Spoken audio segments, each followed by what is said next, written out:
కొత్తిమీర పచ్చడి ఎలా తయారు చేయాలో చూద్దాం. మీకు ఎవరికైనా నచ్చితే కనుక ఒకసారి ట్రై చేయండి. అలాగే విడిపోయిన ఒపీనియన్ని కామెంట్ సెక్షన్లో తెలియజేయండి. కొత్తిమీర శుభ్రంగా కడిగి క్లాత్ మీద వేసుకుని ఫ్యాన్ గాలిలో 1 గంట పాటు ఆరబెట్టుకోవాలి. గిన్నెలోకి కొద్దిగా చింతపండు నానబెట్టుకోవాలి. స్టవ్ మీద బాండి పెట్టుకుని 1 టేబుల్ స్పూన్ ఆవాలు, 1/2 టీ స్పూన్ మెంతులు 45 నిమిషాల పాటు వేయించుకోవాలి. ఇవి లైట్గా ఫ్రై అయిన తర్వాత ఒక గిన్నెలో తీసుకుని పక్కన పెట్టుకోవాలి. ఇదే బాండిలో 1 టేబుల్ స్పూన్ నూనె పోసుకోవాలి. వేడిన తర్వాత ఎండుమిర్చి చేసుకోవాలి. 4-5 నిమిషాల పాటు వేయించుకోవాలి. ఎండుమిర్చి ఫ్రై అయిన తర్వాత ఒక గిన్నెలో వేసుకుని పక్కన పెట్టుకోవాలి. ఇదే బాండిలో కొత్తిమీర వేసుకోవాలి. 4-5 నిమిషాల పాటు కొత్తిమీరని ఫ్రై చేసుకోవాలి. వాటర్ ఇంకిపోయేంత వరకు మధ్య మధ్యలో కలుపుతూ కొత్తిమీరని ఫ్రై చేసుకోవాలి. కొత్తిమీర ఫ్రై అయిన తర్వాత స్టవ్ ఆఫ్ చేసి చల్లగేంత వరకు పక్కన పెట్టుకోవాలి. మిక్సీ జార్లోకి మనం వేయించి పెట్టుకున్న ఆవాలు మెంతులు వేసుకోవాలి. మెత్తని పొడిలా చేసుకోవాలి. పొడిలా చేసుకుని పక్కన పెట్టుకోవాలి. మిక్సీ జార్లోకి మనం వేయించి పెట్టుకున్న ఎండుమిర్చి చేసుకోవాలి. ఒకసారి మిక్సీ పట్టుకోవాలి. ఇదే మిక్సీ జార్లోకి మనం వేయించి పెట్టుకున్న కొత్తిమీర వేసుకోవాలి. దాన్ని నానబెట్టుకున్న చింతపండు, మనం మిక్సీ పట్టుకున్న ఆవాలు మెంతుల పొడి, 1 టేబుల్ స్పూన్ సాల్ట్ వీళ్ళంత మెత్తగా మిక్సీ పట్టుకోవాలి. మధ్య మధ్యలో ఆపుతూ వీళ్ళంత మెత్తగా మిక్సీ పట్టుకోవాలి. దాన్ని తాలింపు పెట్టుకుందాం. స్టవ్ మీద బాండి పెట్టుకుని 1/2 కప్ కంటే తక్కువ నూనె పోసుకోవాలి. నూనె వేడిన తర్వాత 1/2 టీ స్పూన్ ఆవాలు, 1/2 టీ స్పూన్ జీలకర్ర, 4-5 ఎండుమిర్చి, కొంచెం కరివేపాకు ఇవన్నీ వేసుకుని 4-5 నిమిషాల పాటు ఫ్రై చేసుకోవాలి. ఇవి ఫ్రై అయిన తర్వాత కొంచెం ఇంగువ, 4-5 వెల్లుల్లిపాయలు ఒకసారి బాగా కలుపుని స్టవ్ ఆఫ్ చేసేయాలి. ఆ వేడికి ఎల్లుల్లిపాయ అనేది మగ్గిపోతాయి. తెల్లగేంత వరకు పక్కన పెట్టుకోవాలి. పచ్చడిని మనం తాలింపు పెట్టుకుని నూనెలో వేసుకోవాలి. పెట్టుకుంటే కనీసం 6 రోజుల వరకు నిల్వ ఉంటుంది. మీకు ఎవరికైనా నచ్చితే కనుక ఒకసారి ట్రై చేయండి. అలాగే వీడియో పైన ఒపీనియన్ని కామెంట్ సెక్షన్లో తెలియజేయండి. టమాటా పచ్చడి తయారు చేయాలో చూద్దాం. మీకు ఎవరికైనా నచ్చితే కనుక ఒకసారి ట్రై చేయండి. అలాగే వీడియో పైన ఒపీనియన్ని కామెంట్ సెక్షన్లో తెలియజేయండి. మీద బాండి పెట్టుకుని 1 టేబుల్ స్పూన్ నూనె పోసుకోవాలి. నూనె వేడిన తర్వాత పచ్చిమిర్చి వేసుకోవాలి. 4-5 నిమిషాల పాటు పచ్చిమిర్చిని వేయించుకోవాలి. పచ్చిమిర్చి వేగిన తర్వాత ఒక గిన్నెలో వేసుకుని పక్కన పెట్టుకోవాలి. ఇదే బాండిలో కట్ చేసుకున్న టమాటాలు వేసుకోవాలి. 1/2 టీ స్పూన్ జీలకర్ర, వెల్లుల్లిపాయలు మధ్య మధ్యలో కలుపుతూ టమాటాలు మెత్తయ్యేంత వరకు ఉడికించుకోవాలి. టమాటాలు అనేది మెత్తగా ఉడికిన తర్వాత కొద్దిగా చింతపండు వేసుకోవాలి. ఒకసారి బాగా కలుపుకోవాలి. స్టవ్ ఆఫ్ చేసి చల్లగేంత వరకు పక్కన పెట్టుకోవాలి. మీకు గనక చింతపండు ఇష్టం లేకపోతే స్కిప్ చేసేవచ్చు. మిక్సీ జార్లోకి మనం వేయించుకున్న పచ్చిమిరపకాయలు వేసుకోవాలి. ఒకసారి మిక్సీ పట్టుకోవాలి. తర్వాత మనం ఉడికించుకున్న టమాటాలు వేసుకోవాలి. తర్వాత 1/2 టీ స్పూన్ సాల్ట్ వేసుకోవాలి. మిక్సీ పట్టుకోవాలి. అలా బరకగా మిక్సీ పట్టుకోవాలి. మిక్సీ పట్టుకున్న దాన్ని ఒక గిన్నెలో ట్రాన్స్ఫర్ చేసుకోవాలి. పచ్చడిని తాలింపు పెట్టుకుందాం. స్టవ్ మీద బాండి పెట్టుకుని 1 టేబుల్ స్పూన్ నూనె పోసుకోవాలి. నూనె వేడిన తర్వాత 1/2 టీ స్పూన్ ఆవాలు, 1 టీ స్పూన్ జీలకర్ర, 1 టీ స్పూన్ మినప్పప్పు, 1/2 టీ స్పూన్ పచ్చిశనగపప్పు, 2-3 ఎండుమిర్చి, కొద్దిగా కరివేపాకు, తర్వాత కొంచెం ఇంగువ 2 నిమిషాల పాటు ఫ్రై చేసుకోవాలి. ఫ్రై అయిన తర్వాత స్టవ్ ఆఫ్ చేసి చేసుకున్న పచ్చడిలోకి తాలింపుని వేసుకోవాలి. ఒకసారి బాగా మిక్స్ చేసుకోవాలి. అంతేనండి, ఎంతో టేస్టీగా ఉండే టమాటా పచ్చడి రెడీ. ఇది అన్నంలోకి ఇడ్లీలోకి చాలా టేస్టీగా ఉంటుంది. మీకు ఎవరికైనా నచ్చితే కనుక ఒకసారి ట్రై చేయండి. అలాగే వీడిపోయిన ఒపీనియన్ని కామెంట్ సెక్షన్లో తెలియజేయండి. సొరకాయ పచ్చడి తయారు చేయాలో చూద్దాం. మీకు ఎవరికైనా నచ్చితే కనుక ఒకసారి ట్రై చేయండి. అలాగే వీడిపోయిన ఒపీనియన్ని కామెంట్ సెక్షన్లో తెలియజేయండి. చెక్కున్న ఆనపకాయని చిన్న చిన్న ముక్కల కింద కట్ చేసుకోవాలి. స్టవ్ మీద బాండి పెట్టుకుని 1 టేబుల్ స్పూన్ నూనె పోసుకోవాలి. నూనె వేడిన తర్వాత పచ్చిమిర్చి వేసుకోవాలి.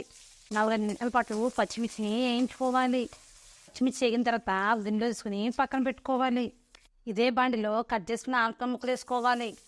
తర్వాత 1/2 టీ స్పూన్ జీలకర్ర, 4-5 వెల్లుల్లిపాయలు, 1/2 టీ స్పూన్ ఉప్పు ఇవన్నీ వేసుకుని మధ్య మధ్యలో కలుపుతూ ఆనపకాయ ముక్కలు మెత్తగైనంత వరకు ఉడికించుకోవాలి. ఆనపకాయ ముక్కలు మెత్తగైన తర్వాత కొద్దిగా చింతపండు వేసుకోవాలి. అలాగే కొంచెం కొత్తిమీర వేసుకోవాలి. ఒకసారి బాగా కలుపుకోవాలి. స్టవ్ ఆఫ్ చేసి చల్లగేంత వరకు పక్కన పెట్టుకోవాలి. మీరు కావాలంటే 2-3 టమాటాలు కూడా వేసుకోవచ్చు. మిక్సీ జార్లోకి మనం వేయించి పెట్టుకున్న పచ్చిమిరపకాయలు వేసుకోవాలి. ఒకసారి మిక్సీ పట్టుకోవాలి. తర్వాత ఉడికించుకున్న ఆనపకాయ ముక్కలు వేసుకోవాలి. 1/2 teaspoon salt. Already salt ఆనపకాయ ముక్కలు వేసుకున్నాం కాబట్టి చూసుకుని సాల్ట్ అనేది యాడ్ చేసుకోవాలి. మిక్సీ పట్టుకోవాలి. బరకగా మిక్సీ పట్టుకోవాలి. మిక్సీ పట్టుకున్న దాన్ని ఒక గిన్నెలో ట్రాన్స్ఫర్ చేసుకోవాలి. పచ్చడిలోకి తాలింపు పెట్టుకోవాలి. స్టవ్ మీద బాండి పెట్టుకుని 1 టేబుల్ స్పూన్ నూనె పోసుకోవాలి. నూనె వేడిన తర్వాత 1/2 టీ స్పూన్ ఆవాలు, 1/2 టీ స్పూన్ జీలకర్ర, కొద్దిగా మినపప్పు, 1/2 టీ స్పూన్ పచ్చిశనగపప్పు కొద్దిగా కరివేపాకు, 4-5 ఎండుమిర్చి, కొంచెం ఇంగువ 2 నిమిషాల పాటు ఫ్రై చేసుకోవాలి. ఫ్రై అయిన తర్వాత స్టవ్ ఆఫ్ చేసి తాలింపుని పచ్చళ్ళు వేసుకోవాలి. ఒకసారి బాగా మిక్స్ చేసుకోవాలి. అంతే అండి, ఎంతో టేస్టీగా ఉండే సొరకాయ దానికాయ పచ్చడి రెడీ. మీకు ఎవరికైనా నచ్చితే కనుక ఒకసారి ట్రై చేయండి. అలాగే విడిపోయిన ఒపీనియన్ని కామెంట్ సెక్షన్లో తెలియజేయండి. దోసకాయ పచ్చడి తయారు చేయాలో చూద్దాం. మీకు ఎవరికైనా నచ్చితే కనుక ఒకసారి ట్రై చేయండి. అలాగే విడిపోయిన ఒపీనియన్ని కామెంట్ సెక్షన్లో తెలియజేయండి. దోసకాయను శుభ్రంగా కడిగి పైన ఉన్న చెక్కుని తీసుకోవాలి. లోపల ఉన్న గింజలు తీసుకోవాలి. చిన్న చిన్న ముక్కల కింద కట్ చేసుకోవాలి. స్టవ్ మీద బాండి పెట్టుకుని 2 టేబుల్ స్పూన్ నూనె పోసుకోవాలి. నూనె వేడిన తర్వాత పచ్చిమిర్చి వేసుకోవాలి. 4-5 నిమిషాల పాటు పచ్చిమిర్చిని వేయించుకోవాలి. పచ్చిమిర్చి వేగిన తర్వాత ఒక గిన్నెలో తీసుకుని పక్కన పెట్టుకోవాలి. ఇదే బాండిలో కట్ చేసుకున్న దోసకాయ ముక్కలు వేసుకోవాలి. అలాగే 2-3 టమాటాలు, 4-5 వెల్లుల్లిపాయలు, కొద్దిగా జీలకర్ర మధ్య మధ్యలో కలుపుతూ దోసకాయలు టమాటాలు మెత్తగైనంత వరకు ఉడికించుకోవాలి. టమాటా కనుక మీకు ఇష్టమైతే స్కిప్ చేసేవచ్చు. ఈ టమాటాకు బదులుగా కొద్దిగా దోసకాయ ముక్కలు యాడ్ చేసుకుంటే సరిపోతుంది. టమాటాలు దోసకాయలు కొంచెం మెత్తగైన తర్వాత కొద్దిగా చింతపండు వేసుకోవాలి. కొత్తిమీర వేసుకోవాలి. ఒకసారి బాగా కలుపుకోవాలి. స్టవ్ ఆఫ్ చేసి చల్లగేంత వరకు పక్కన పెట్టుకోవాలి. ఆ వేడికి చింతపండు అనేది మగ్గిపోతుంది. మిక్సీ జార్లోకి మనం వేయించుకున్న పచ్చిమిర్చి వేసుకోవాలి. ఒకసారి మిక్సీ పట్టుకోవాలి. తర్వాత మనం వేయించి పెట్టుకున్న దోసకాయ ముక్కలు వేసుకోవాలి. 1/2 టీ స్పూన్ సాల్ట్ యాడ్ చేసుకోవాలి. మిక్సీ పట్టుకోవాలి. మరీ మెత్తగా కాకుండా కొంచెం బరకగా మిక్సీ పట్టుకుంటే టేస్ట్ అనేది బాగుంటుంది. మిక్సీ పట్టుకున్న దాన్ని ఒక గిన్నెలోకి ట్రాన్స్ఫర్ చేసుకోవాలి. ప్యాన్ పెట్టుకుని 1 టేబుల్ స్పూన్ నూనె పోసుకోవాలి. నూనె వేడిన తర్వాత 1/2 టీ స్పూన్ ఆవాలు వేసుకోవాలి. ఆవాలని చిట్టుపట్లాడిన తర్వాత పచ్చిశనగపప్పు, మినపప్పు వేసుకోవాలి. అలాగే ఎండుమిర్చి, కరివేపాకు, కొంచెం ఇంగువ ఇవన్నీ వేసుకుని 2 నిమిషాల పాటు వేయించుకోవాలి. తాలింపుని వేగిన తర్వాత పచ్చళ్ళలో తాలింపుని వేసుకోవాలి. ఒకసారి బాగా కలుపుకోవాలి. అంతేనండి, ఎంతో ఈజీగా టేస్టీగా ఉండే దోసకాయ పచ్చడి రెడీ. మీకు ఎవరికైనా నచ్చితే కనుక ఒకసారి ట్రై చేయండి. అలాగే విడిపోయిన ఒపీనియన్ని కామెంట్ సెక్షన్లో తెలియజేయండి. నువ్వుల పచ్చడి తయారు చేయాలో చూద్దాం. మీకు ఎవరికైనా నచ్చితే కనుక ఒకసారి ట్రై చేయండి. అలాగే విడిపోయిన ఒపీనియన్ని కామెంట్ సెక్షన్లో తెలియజేయండి. స్టవ్ మీద బాండి పెట్టుకుని 1/2 కప్పు నూనె వేసుకోవాలి. స్టవ్ని సిమ్లో పెట్టుకుని 4-5 నిమిషాల పాటు వేయించుకోవాలి. నూనెని వేగిన తర్వాత ఒక గిన్నెలో తీసుకుని పక్కన పెట్టుకోవాలి. ఇదే బాండిలో 1 టేబుల్ స్పూన్ నూనె పోసుకోవాలి. నూనె వేడిన తర్వాత పచ్చిమిర్చి, 1 ఉల్లిపాయ వేసుకోవాలి. 2 నిమిషాల పాటు ఫ్రై చేసుకోవాలి. కావాలంటే ఈ పచ్చిమిర్చి ప్లేస్లో ఎండుమిర్చిని కూడా వాడుకోవచ్చు. స్పైసీ కావాలంటే కొద్దిగా పచ్చిమిర్చి అనేది యాడ్ చేసుకోండి. లైట్గా ఫ్రై అయిన తర్వాత 2 కట్ చేసుకున్న టమాటాలు వేసుకోవాలి. ఈ మధ్యలో కలుపుతూ టమాటాలు మెత్తగైనంత వరకు ఉడికించుకోవాలి. టమాటా అనేది మెత్తగైన తర్వాత కొద్దిగా చింతపండు యాడ్ చేసుకోవాలి. ఒకసారి బాగా కలుపుకోవాలి. స్టవ్ ఆఫ్ చేసి చల్లగైనంత వరకు పక్కన పెట్టుకోవాలి. ఆ వేడికి చింతపండు అనేది మగ్గిపోతుంది. మిక్సీ జార్లోకి మనం వేయించి పెట్టుకున్న నువ్వులు వేసుకోవాలి. ఒకసారి మిక్సీ పట్టుకోవాలి. మనం వేయించి పెట్టుకున్న పచ్చిమిర్చి, టమాటాలు, ఉల్లిపాయలు వేసుకోవాలి. తర్వాత 1/2 టీ స్పూన్ సాల్ట్ వేసుకోవాలి. 1/2 టీ స్పూన్ జీలకర్ర, 4-5 వెల్లుల్లిపాయలు, కొద్దిగా వాటర్ యాడ్ చేసుకుని మిక్సీ పట్టుకోవాలి. మిక్సీ పట్టుకున్న దాన్ని ఒక గిన్నెలో ట్రాన్స్ఫర్ చేసుకోవాలి.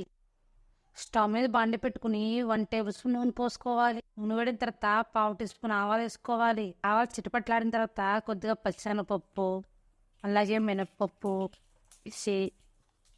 కరివేపాకు ఇవన్నీ వేసుకుని 2-3 నిమిషాల పాటు ఫ్రై చేసుకోవాలి. కొంచెం ఇంగువ వేసుకోవాలి. స్టవ్ ఆఫ్ చేసేసి తాలింపుని పచ్చళ్ళు వేసుకోవాలి. ఒకసారి బాగా కలుపుకోవాలి. అంతేనండి, ఎంతో టేస్టీగా ఉండే నువ్వుల పచ్చడి రెడీ. మీకు ఎవరికైనా నచ్చితే కనుక ఒకసారి ట్రై చేయండి. అలాగే విడిపోయిన ఒపీనియన్ని కామెంట్ సెక్షన్లో తెలియజేయండి. పుదీనా పచ్చడి తయారు చేయాలో చూద్దాం. నచ్చితే కనుక ఒకసారి ట్రై చేయండి. అలాగే విడిపోయిన ఒపీనియన్ని కామెంట్ సెక్షన్లో తెలియజేయండి. అలాగే ఇది అన్నంలోకి, ఇడ్లీలోకి, దోశల్లో కూడా చాలా టేస్టీగా ఉంటుంది. అలాగే హెల్త్ కూడా చాలా మంచి. మీద బాండి పెట్టుకుని 2 టేబుల్ స్పూన్ నూనె పోసుకోవాలి. నూనె వేడిన తర్వాత పచ్చిమిర్చి వేసుకోవాలి. 4-5 నిమిషాల పాటు పచ్చిమిర్చిని వేయించుకోవాలి. పచ్చడి స్పైసీగా కావాలంటే కొన్ని పచ్చిమిరపకాయలు యాడ్ చేసుకోండి. పచ్చిమిర్చి వేగిన తర్వాత ఒక గిన్నెలో తీసుకుని పక్కన పెట్టుకోవాలి. ఇదే బాండీలో పుదీనా వేసుకోవాలి. 2-3 నిమిషాల పాటు పుదీనాని ఫ్రై చేసుకోవాలి. పుదీనా ఫ్రై అయిన తర్వాత ఒక గిన్నె వేసుకుని పక్కన పెట్టుకోవాలి. ఇదే బాండీలో కొద్దిగా నూనె పోసుకోవాలి. కట్ చేసుకున్న 2 టమాటాలు వేసుకోవాలి.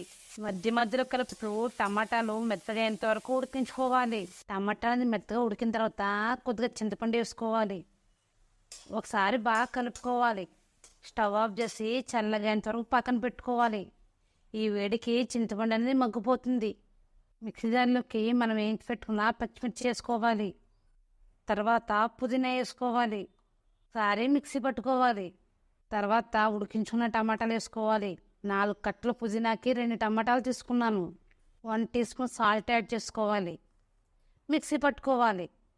మిక్సీ పట్టుకున్న దాన్ని ఒక గిన్నెలోకి ట్రాన్స్ఫర్ చేసుకోవాలి. స్టవ్ మీద బాండి పెట్టుకుని 1 టేబుల్ స్పూన్ నూనె పోసుకోవాలి. నూనె వేడిన తర్వాత 1/2 టీ స్పూన్ ఆవాలు వేసుకోవాలి. తర్వాత 1/2 టీ స్పూన్ జీలకర్ర, పచ్చెనపప్పు, మినప్పప్పు, ఉల్లిపాయలు, ఎండుమిర్చి, కొద్దిగా కరివేపాకు ఇవన్నీ వేసుకుని 1 నిమిషం పాటు ఫ్రై చేసుకోవాలి. అలాగే కొంచెం ఇంగువ. తాలింపు అనేది ఫ్రై అయిన తర్వాత స్టవ్ ఆఫ్ చేసి తాలింపుని మనం చేసుకున్న పచ్చళ్ళలో వేసుకోవాలి. ఒకసారి బాగా కలుపుకోవాలి. అంతేనండి, ఎంతో టేస్టీ ఉండే పుదీనా పచ్చడి రెడీ. మీకు ఎవరికన్నా నచ్చితే కనుక ఒకసారి ట్రై చేయండి. అలాగే విడిపోయిన ఒపీనియన్ని కామెంట్ సెక్షన్లో తెలియజేయండి.